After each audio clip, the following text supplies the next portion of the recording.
So let me tell you about this deal that we're going through right now. We have an investor that we work with, and he's flipping a few homes a year, wants to do more. And we use a hard money lender for that so that he doesn't have to spend all of his cash on these deals. There's a point, which is 1% of the purchase price that he has to pay up front. And then the interest rate's about 8% on a monthly basis, which is frankly a great deal when you're using somebody else's money to flip properties. And so here's this deal that we're going through. And I want to kind of use this as an example of some of the volatility in which we experience and how challenging it can be for agents and buyers and sellers to really nail down value. So here's this deal that we're going through right now. We have it under contract for $195.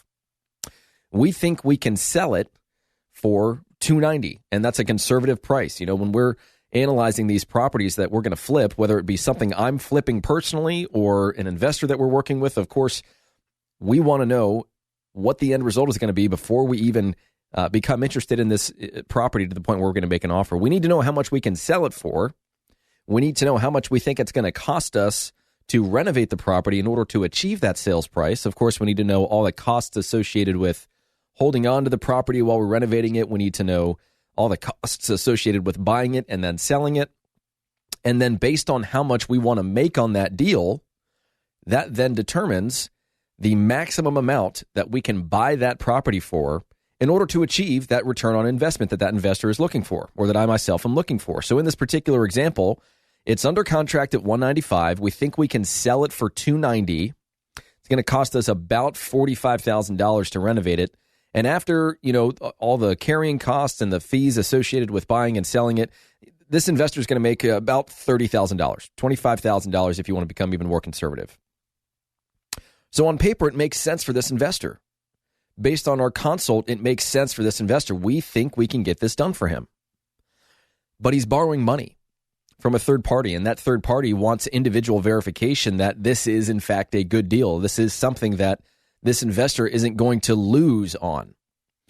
And so they usually hire either an appraiser or what's called a BPO agent, a broker price opinion agent, that provides something very similar to an appraisal. It's not. It does take into account individual adjustments for all the various things that go into valuing a property: lot size, lot characteristics, condition of the home, upgrades within the home, bedrooms, bathrooms, square footage, interior, exterior amenities, all those things.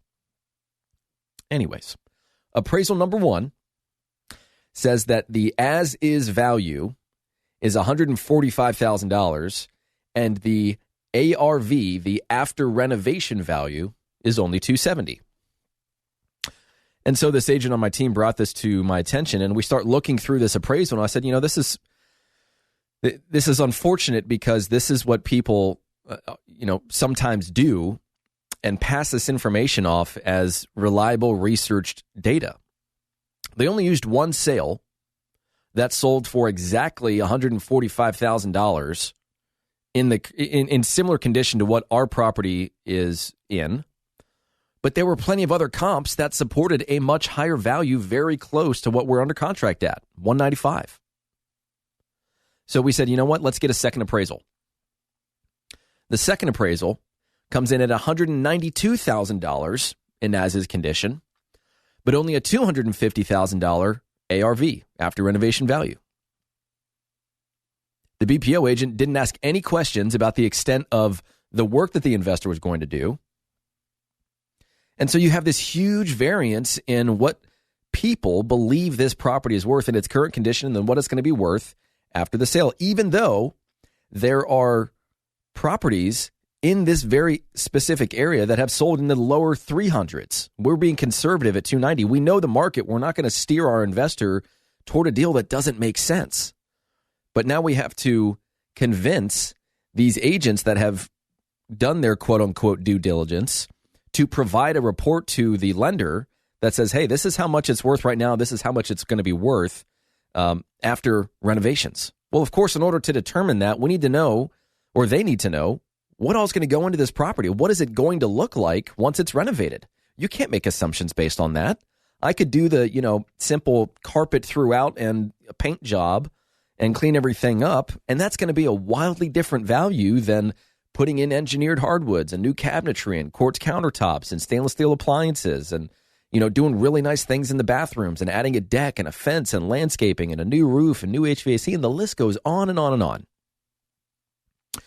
And the point in telling you this is that pricing homes in this market, obviously it's going to depend on the area, the price range, inventory, what properties are selling for. And you're starting to see more lowball offers from buyers. It's just becoming more commonplace in some of these saturated areas of Charleston. And we've got pockets in, the Tri-County area that are hot, some that are just lukewarm, and some that are not, some that have gotten kind of cold. Inventory has crept up. We've got some areas of Charleston with almost a year supply of inventory, which very much so represents a buyer's market. Those sellers, those buyers should have different expectations compared to a different market in Charleston that has very little inventory, where maybe prices have gone up 5% over the past 6 months. That's not uncommon. I've seen it happen.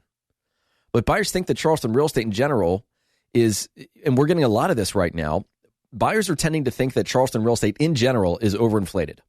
We got an offer on a house that we've had listed for a while, and it's a specialty property, and it's kind of out in the middle of nowhere on the water. It takes a very specific type of buyer to want a house like this.